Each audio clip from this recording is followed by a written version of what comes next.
and welcome back to my channel. I am sitting in my bedroom with a blue comforter on the bed. I'm sitting on the edge of the bed. I have a giant dog behind me. I have my blonde hair down. I just got it done today, so let me know if you like it. Only let me know if you like it down in the comments though. Don't tell me if you don't like it because I'm too fragile for that. I'm wearing a light pink sweater with hot pink hearts all over it.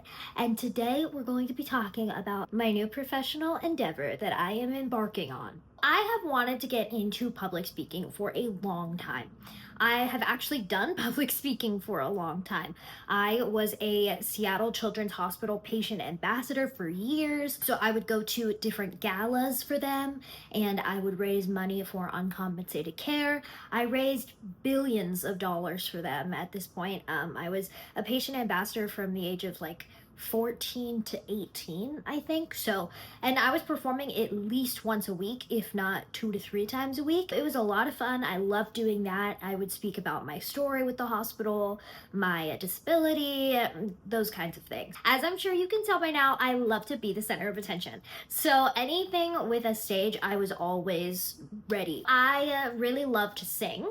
I feel like that's kind of a fact that people have forgotten about, or maybe is not as present now on my social media, but I did actually get my degree in musical theater. I love to sing, I love to act, I love to perform. I have an agent, I go on auditions regularly, and so that's always been a big part of my life, but I knew that I've always wanted to do public speaking kind of interwoven into the social media thing. I've really been searching for new streams of revenue and new ways to reach more people and educate about disability and accessibility and inclusivity and all of the things.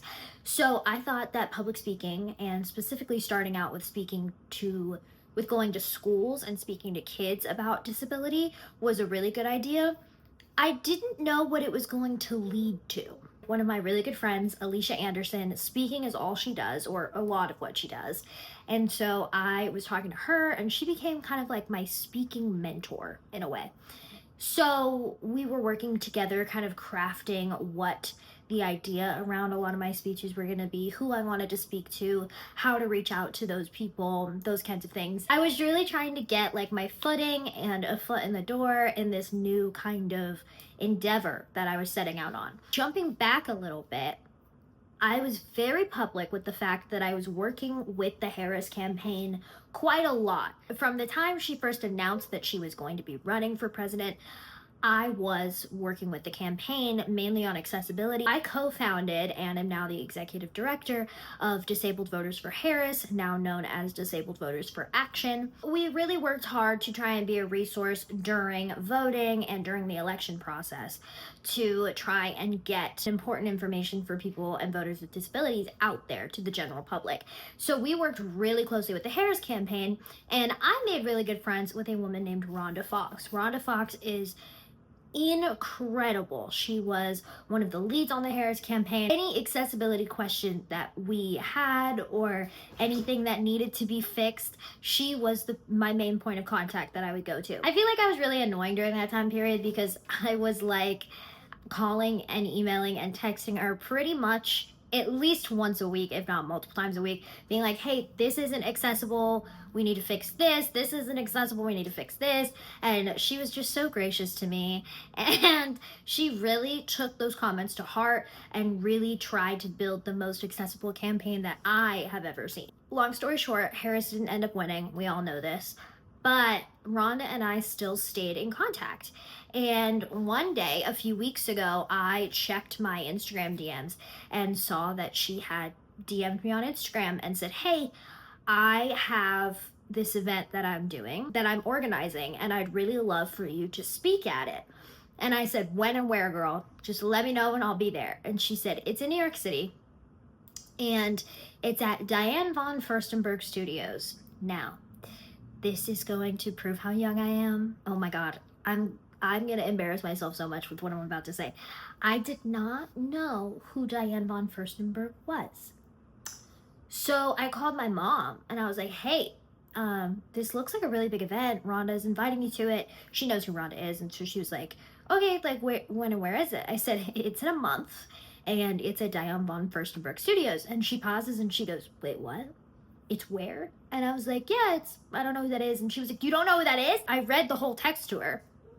And Gloria Steinem is going to be at this event and is speaking. And so my mom was like, what do do they want you to do? And I was like, I think they just want me to come. So I get on the phone with Rhonda and I was like, hey, so what is it exactly? Like, am I just coming? And she's like, no, we want you to speak. And we want you to speak after Gloria Steinem. So that's on Wednesday. The day that you're watching this is the day of the event. I am speaking for 3 to 4 minutes. I already have a speech written, and I will be speaking at the Persist event, which is an event that is being put on by the National Women's Coalition. A lot of really, really powerful women activists and activists in general are going to be there. One of my best friends, Jane Mattingly, and I are both going, and we are meeting for the first time in person there, which is wild because I literally talk to her every day. My friend Alicia, who I mentioned earlier, who is like my speaking coach and my mentor, she's gonna be there because I invited her. So it's going to be a whirlwind of a trip. I knew that I had to tell you, but I wasn't allowed to for weeks, and it was the hardest secret I've ever had to keep because I don't keep secrets very well. I feel like you and I, you being all 163,000 of you plus, I feel like we're friends, you know? We have this thing going on. So I wanted to tell all my friends that this was like a really cool opportunity that I get to go speak at Diane von Furstenberg Studios in New York City, my favorite city in the entire world, with my boyfriend and my mom that are coming. I'm meeting friends there, and I just could not be more ecstatic. Truthfully, everything's booked. I have what I'm wearing. That was the event that we were shopping for. It's going to be really big. Apparently, I'm doing press for it. I don't know who I'm going to be talking to or about what, but I'm really looking forward to this event. I'm really excited. I'm going to be taking you along every step of the way with me. I would think what I'm gonna do is, and this might change, but I think what I'm gonna do is I'm going to be posting 2 videos of the actual trip. Both of them are gonna be like vlog style because I can't really set up a camera and like film like I mean, I might be able to in the hotel room, but you get what I mean. A lot of it is probably going to be filmed by Kaz because I'll be busy, and I'm really excited. So the first video is going to be traveling, getting there. We have to get to LAX at like 3:30 in the morning. And then the next day, right after we get there, is going to be the actual event. So I'll be taking you along with me for that. And that's going to end the first video. The second vlog that I'm going to be posting here on YouTube is going to be the day after the event, because we did book it so that Kaz and I, just the 2 of us, have a full day in New York because he's never been to New York City. Also in that video will be us traveling back to LA. And my uncle works for Disney, and he's been working for Disney for 25 years. And apparently when you hit that 25-year milestone, there's like a celebration type thing. And so we will miss the actual celebration. So we are going to meet my family in Disney on Friday, and we will be meeting them for dinner, spend a little bit of time in the park with them. And then Saturday, we will also be in the park with them. So it is going to be a whirlwind of a trip. But hey, I like to say with myself that I either go big or I go home, and this is definitely, I mean, this being like the first professional big speaking gig that I've ever had, this is gonna be pretty big. I'm really looking forward to bringing all of you along with me and along with us for this trip, because without you, I wouldn't be here and I wouldn't be where I am today. So I feel like it's only fair that we get to experience this together. I'm also going to the Abilities Expo this weekend, so that video will also come out before the 2 New York City vlogs. So that's like a month's worth of content that I just kind of spewed at you. That is my content calendar. If you were ever wondering, I do have things planned several weeks ahead. If you want to follow along more closely with our travels, what we're doing every single day, please head on over to my Patreon, because I will be actively like vlogging the trip specifically for them. You guys will see the broader version, but they will kind of see the nitty-gritty details of just about everything. So I'm really planning to show them a lot. Also, if you haven't heard, I did just do the first episode of a new patron-only show over on my Patreon called Cassidy After Dark. So go check that out. There's a 30-minute version if you subscribe as a free member, and if you subscribe as a paid member, you get the full 2-hour version if you want to watch that. So go on over there, check that out, subscribe to the Patreon. The day that this releases, so the day that you are watching this, I'm already doing the event. The event is already done, so content on my Patreon is already up.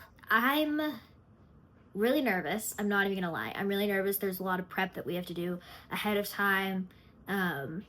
And I'm really excited, as you can tell, because I'm just talking in circles now. Make sure to go follow me on all my other platforms, because I'm going to be doing mini vlogs on there as well of our trip, of our travels, etc. So I do post every single day on YouTube Shorts, Instagram and Facebook Reels, as well as TikTok, and I have a YouTube vlog that comes out every Wednesday. Like this video, comment down below on what you're most excited to see, or if you want me to speak somewhere specific, put that down in the comments as well. If you go on over to my website, I also have a form that you can fill out if you want me to speak at your school or your business, and I will reach out on there if you fill it out. We do not have a representation booster this week, but if you want to be a representation booster, head on over to my Ko-Fi, drop a donation over there, and who knows, I might shout you out next week. I think those are, I also have a podcast episode that comes out every single Sunday, everywhere that you listen to podcasts, as well as my YouTube channel. It's called The View from 4 Feet and 3 Inches,